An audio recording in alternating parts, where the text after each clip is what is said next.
delicious meals, a friendly pastor, and... Hi, welcome to Chili's. One eternity later.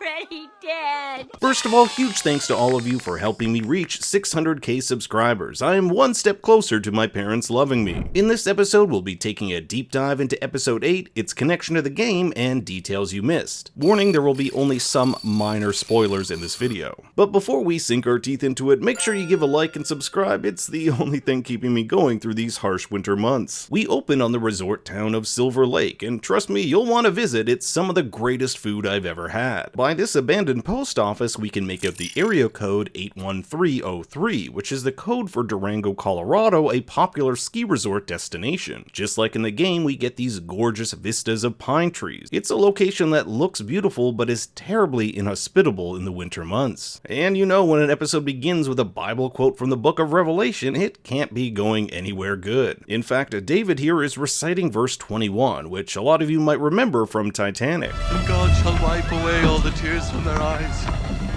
and there shall be no more death. So off to a great start. This particular verse basically depicts the end of days, and that when the earth is gone, there will be no more death or sorrow. Because how can there be death and sorrow when everyone's already dead, or in this case, gone to heaven? And boy, I've never seen a more sad-looking group of people at a steakhouse since my vegan girlfriend didn't let my family order meat at Outback. I found this ring David wears really interesting. He doesn't wear one in the game, and seeing how he's this religious figure, it made me think of the ring the Pope wears on that same exact finger. In fact, many of the characters in David's flock have biblical names. Josiah means God supports and heals. Timothy, one who honors God. And this one is super interesting, James, meaning supplanter. And as we'll see throughout the episode, James questions David's leadership. What's really cool here is the actor who plays James is none other than Troy Baker, the actor who portrayed Joel in the game. One big difference from the game is the show's emphasis on David and religion. In the game, David barely mentions God, and the only thing that really hints at the town being religious is that same "when we are in need, he shall provide" banner. I quite enjoyed this change as it made David a more rounded character and contextualized his motivation behind the veil of Christianity. He also fancies himself a protector like Joel, but this type of protection is predatory. More on that in a bit. Among the crowd is a young girl named Hannah, a Hebrew name meaning favor or grace. It's kind of ironic since grace surely hasn't befallen her or her family. She's just lost her father Alec, who we find out was the man Joel killed at the end of episode 6 at the University of Eastern Colorado. She's wanting to know when they can bury his body, and check out this sly glance David gives James here. I'll probably be posting a separate video on this, but this glance suggests Alec's body was taken back and put into the very soup his own daughter will later eat. And that's why David says it's too cold out and they can't bury him just yet. There's something also really metaphoric about this church service taking place at a steakhouse. Instead of a house of God, it's a house of Todd's steakhouse, that is. A place where animals are butchered and eaten. David says even we humans are animals in a sense. You're an animal. Well, yes, we all are. That's sort of the point. He too will literally be butchered and his flesh burned as Todd's steakhouse goes up in flames, a terribly ironic end for a man who cooked and ate his own people. James explains the dire situation. They only have about a week or two of meat left. Later in the episode, we find out there are only a few members who know that human pieces have been put into the food, and it's heavily implied James is one of these people. So when he says they have little meat left, this could theoretically include human flesh. With their food dwindling and Joel on the brink of death, Ellie must venture out in the wild and hunt for food. In episode 6, we saw Joel train her how to shoot, but her skills aren't exactly top-notch. Unlike the game where she successfully captures this rabbit, Ellie takes Joel's rifle instead of her bow and arrow. In both versions, she injures a deer, which leads her to a confrontation between her and David. Ellie's fascination with guns has been a recurring motif throughout the season. A gun gives her power, that thing she'd had to rely on others like Riley, Marlene, and Joel for most of her life. And she shows off her skills with firearms by removing rounds from the rifles using only one hand. Aside from the change in weapons, the game and show versions are almost identical. Any sudden moves, I put one right between your eyes. Ditto for Buddy Boy. Any sudden moves and I put one right between your eyes. Ditto for Buddy Boy over there. We can trade you for some of the deer. We have, what do you need? We have boots. Medicine? Weapons, Ammo, clothes. Medicine. In exchange for medicine, penicillin to combat Joel's infection to be exact, Ellie will give them half of Bambi, but in order to get it, James must make the 4-mile round trip to town and back, leaving David and Ellie to size each other up. And for what it's worth, there's room for you in our group, if you want. You're inviting me to your hunger club? David informs her that he's the leader of a group of men, women, and children down by the resort, and even though he's a preacher, he says they're not a cult. Ellie can't believe anyone still believes in God, especially after what happened to the world. What kind of loving God would allow that? But to her surprise, David found God after the apocalypse. In fact, prior to the pandemic, he was just a second-grade teacher, something which is extra concerning considering what he'll later try to do to Ellie. David wants her to come with him and join their group, which I can't help but think is an act of proselytizing, or the act of trying to convert someone from one religion or belief to another. Although never explicitly stated, Ellie seems to be atheist or agnostic. When she's asked about heaven in the game, she says, I'd like to believe it. But you don't. I guess not. Not mentioned in the game is David's origin. According to the show, he was in the Pittsburgh quarantine zone when it fell in 2017. You'll remember the Pittsburgh segment of the game was swapped for Kansas City in the show. Since 2017, David and his flock have traveled further and further west due to frequent attacks by raiders. We saw a few of these raiders attempt to take over Bill and Frank's compound in episode 3. If only they knew raiders are weak to remote control operated flamethrowers. Now luck has not been on David and his crew's side as food dwindles. There's no such thing as luck. I believe everything happens for a reason. No such thing as luck. Now, you see, I believe that everything happens for a reason. And just like in the game, David reveals he knows Ellie's been lying about being part of a large group. That's because it was his own men that attacked them at the university back in episode 6.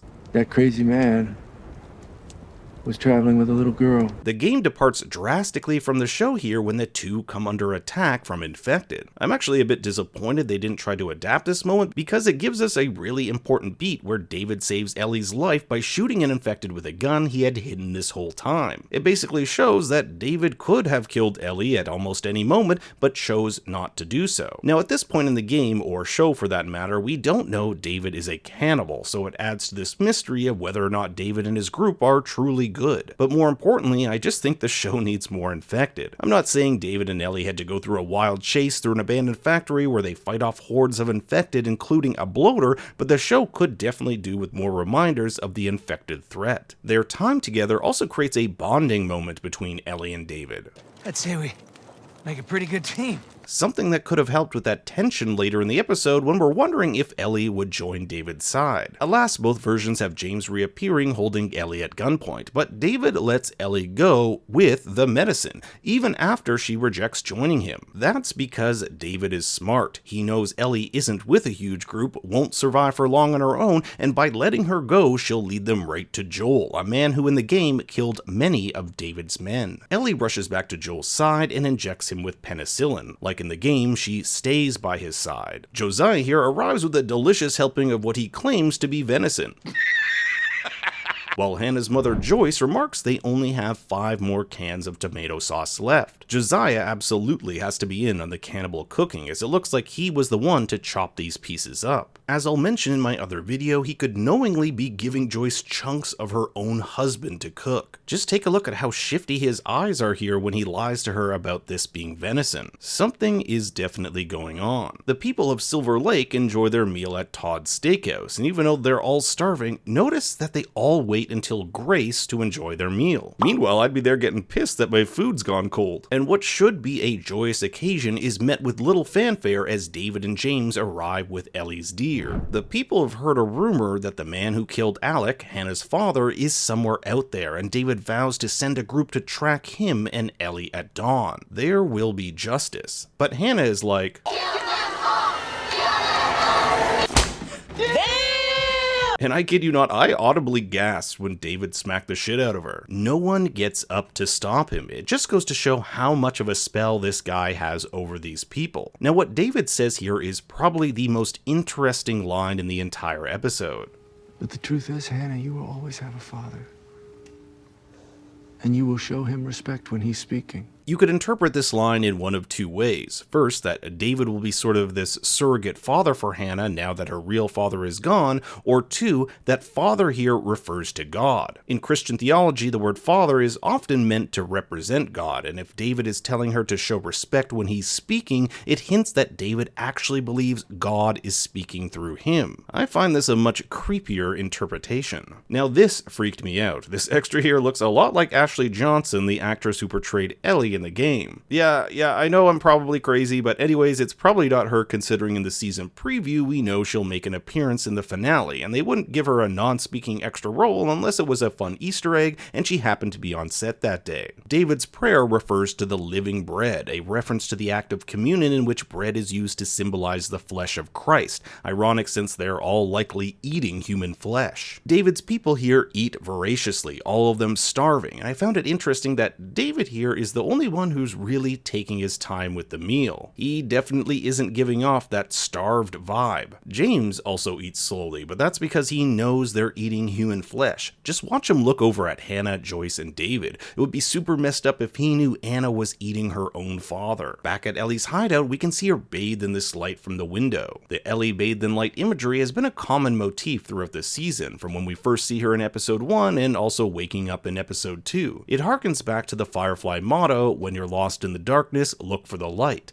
Ellie is the light, that hope for humanity. Joel's wound is healing and Ellie gives him some medicine. She even takes a moment to feed their horse, but a group of startled birds alert Ellie to David and his men. Now James here questions David's decision to bring Ellie in alive. After all, she'd just be one more mouth to feed. But things get more heated when James suggests Ellie dying out here is God's will. David stops in his tracks and there's this beat of tension between the two men. No words are said, but by questioning David, James is questioning God's will, and he's quick to back down when sized up by David. Ellie rushes back to Joel and gives him his knife. The dude can barely keep his eyes open. There's not much she can do for him other than try to hide the entrance to the basement and distract David's men away from the house. Even as Ellie shoots at them to draw them away, David yells out that he wants her alive. As we'll later find out, he has bigger, creepier plans for her. James ends up shooting the horse, causing Ellie to dismount and almost fall unconscious. In the game, this plays out much differently. While she is knocked off her horse, it leads her on a lengthy escape sequence where we see her sneak through the lakeside resort and its abandoned chalets until she's eventually caught by David. In the show, James is ready to disobey David's order and kill Ellie before he comes and intercedes. These guys should be taking out their vengeance on the person who actually killed their man, so he orders a few of them to hunt Joel down while the horse will be scavenged for additional meals. Josiah here is hot on Joel's tracks, but unbeknownst to him, Joel can hear him creaking upstairs like me trying to get a late night snack. Now here's something I want to pose to you. Did you think Joel's recovery was rushed? He goes from barely being able to keep his eyes open to single-handedly taking down 3 armed men. Let me know in the comments because I'm really conflicted on this one. Anyway, Josiah gets an absolutely brutal death with a knife to the back of the head. Glory, glory, what a hell of a way to die. Ellie wakes up in a cage that would make Joe Goldberg jealous. Even the cage here looks like it's pulled directly from the game. David has come in the hopes of swaying Ellie to his side. After all, if it weren't for him, the others would have already killed her. For those with a keen eye, you can make out the knives and butchering board in the background, tools used for the butchering of human carcasses. The game pulls no punches when Ellie is initially interrogated by David. In fact, he's chopping up a human body when she wakes up. The show holds on the cannibal reveal a bit longer, allowing David to at least attempt to sway Ellie to his side. He says that Ellie's life with Joel is coming to an end, and he's offering her a new beginning. This ties into the Bible quote from the beginning in which God ended humanity and led the righteous to a new beginning in heaven.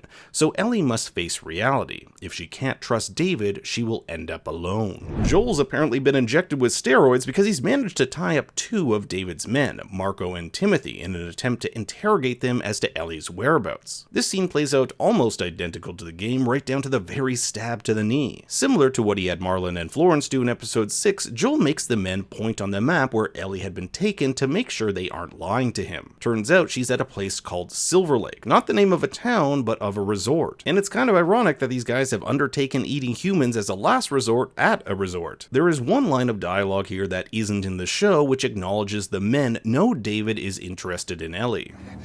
She's alive. She's David's newest pet. I can see why they cut this from the show, as it implies David had multiple young girls he had as pets in the past. But the thing I take away most from this scene is just how violent Joel is, especially when it comes to protecting those he loves. He doesn't have to kill these guys, but does so anyway. He's not taking any chances in this unforgiving world. Meanwhile, Ellie's wasting no time looking for a way to escape, and as she tries loosening the bolts to her cage, makes a chilling discovery: a human ear. So when David comes in with a warm meal, she's like, "No thanks, I'm full." Understandably, Ellie's like, "You people are f***ed, but what were they supposed to do? Starve?" Ellie should know more than anyone that sometimes terrible things must be done in order to survive. Joel, for example, has killed multiple people to defend Ellie, and David knows that if he were to give Ellie a knife right now and let her out, she'd kill him without hesitation. Just like Kwong saw something in Ellie in episode 7, so too does David. Ellie is a natural leader, smart, and most of all, loyal. This is something he's looking for in a partner, and as we'll see shortly, the partnership he's intending makes this super creepy. Like himself, David believes Ellie has a violent heart because he himself possessed one. I've always had a violent heart, but then the world ended and I was shown the truth. You might think the truth here is a reference to him converting to Christianity, but in a subversion of our expectations, it's actually his belief in the cordyceps infection. The pandemic taught him that the cordyceps aren't evil, but merely doing what they need to do in order to survive, meaning feed, multiply, protect, and secure a future by violence if necessary. For David, the cordyceps pandemic gave him the justification for all his actions both in the past and present. Check out this list of things we know about him and see if you can guess where I'm going with this. We know that prior to the infection he had a quote-unquote violent heart. We know he taught school children, that he's beaten children, and we know he's had an infatuation with Ellie, a 13-year-old, and that this infatuation manifests in a sexual assault. Was David a child abuser, even as he was a school teacher in Pittsburgh before the pandemic? In his messed up brain, the cordyceps gave him a justification for this abuse. Look, the cordyceps take what they want in order to survive, by violence if necessary, because it's vital for their survival. Therefore, David can do what he wants because it's vital for his. It's a bit confusing, but hell, the minds of psychopaths often are. And here's the icing on the cake. He says the cordyceps do this because it loves. Yes, love will be the justification for him doing terrible things. Don't be afraid. There's no fear in love. But why is David telling Ellie all of this? Well, he says she can handle it, while the others need a sham figure like God to give them strength. For him, he sees Ellie as an equal, a fellow shepherd to lead their people, but that still leaves Joel. David assures Ellie he'll let Joel go if Ellie decides to stay and become his partner. Imagine the life we could build. Why don't you have a seat there and get comfortable for a minute? And for a moment, we aren't sure what Ellie's going to do. That is, of course, if you haven't played the game. She destroys the shit out of his finger. And in a fun callback to never telling him his name, she finally says, Tell them that Ellie is a little girl who broke her f***ing finger! Tell Sassy I wanted to know it was me. But David doesn't take too kindly to the fact he's just had his finger broken, saying, How did you put it?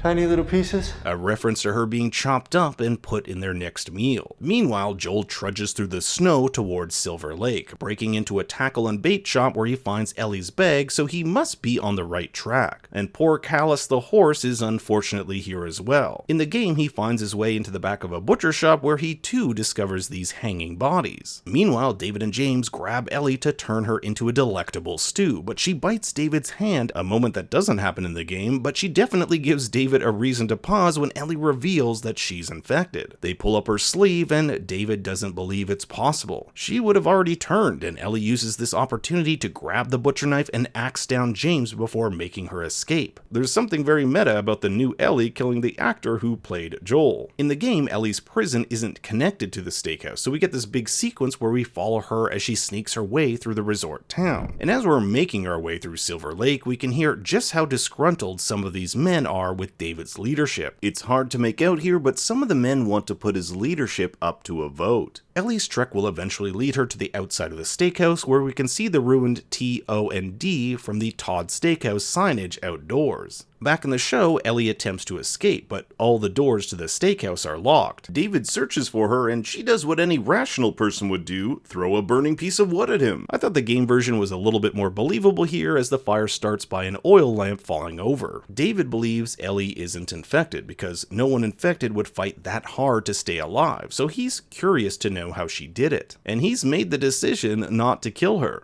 I've decided you do need a father, so I'm gonna keep you. And I'm gonna teach you. Super creepy. The game treats this segment like a boss fight, in which Ellie uses stealth to navigate around the restaurant while ambushing David with carefully placed knife attacks, eventually culminating in an attack which quickly cuts to Joel in his quest to find her. This leads him to that meat locker, but we also find a curious piece of paper here which denotes the pounds of human flesh they've accumulated each month. We then cut back to Ellie struggling to escape David and lunging for her butcher knife, but the show takes David's motivation here to a much darker place, implying that he's about to rape her. He says things like he likes it when she fights and that there's no fear in love as he reaches for his pants. Am I the only one still paying attention to this giant ass fire behind them? Like, I'm not exactly sure how much love this guy was planning to do with a fire bigger than Andrew Tate's career right now. The game doesn't really lean into David's sexual desires, it's just crazy David trying to kill Ellie. But David's death is way more gruesome in the show. In fact, I counted 22 stabs before Ellie stops butchering his face compared to the 10 in the game. And Ellie's attack here feels as though she's possessed. It reminded me of when Joel lost control attacking the Fedra soldier in episode 1. In terms of the show, this is Ellie's first verified kill of a human. In the game, she's already killed a dude in Pittsburgh, and even one while escaping David on horseback. In the show, we know from episode 4 she shot a man, but it was Joel that finished him off, and we aren't exactly sure what happened to Riley after she was bitten. Did Ellie finish her off as she turned? In episode 4, Ellie tells Joel that shooting the man wasn't the first time that she shot someone, so it's entirely possible Ellie's first kill was Riley, but again we don't know if this is true or how infected Riley was when it happened. The game actually has Joel stepping in to stop her as she kills David, while the show has her outside before she's reunited with him. She is insanely traumatized, not wanting to be touched until she sees that it's Joel. Her words are difficult to get out as Joel tries to calm her, and for the first time in the show he calls her baby girl, the same thing he called his own daughter Sarah in episode 1. It's okay, baby girl. Come on, baby girl. Come on, baby girl, I gotta get you. I love this shot here because we can clearly see the broken watch, a constant reminder of Sarah's death as he embraces Ellie. The two walk off into the distance together, likely off to Salt Lake City, the next step of their journey. The game ends this segment with the burning steakhouse on the knife embedded in David's skull as we cut to spring. So it'll be interesting where the show takes us in the finale. Apparently Ashley Johnson will be making an appearance as Ellie's mother, and if it follows the events of the game, we are in for one hell of an episode. But let me know what you thought about episode 8 in the comments below. Every comment, like, and engagement helps me rank in the algorithm. For more bad takes, you can follow me on Twitter and Instagram at ThinkStoryYT. Until next time, remember...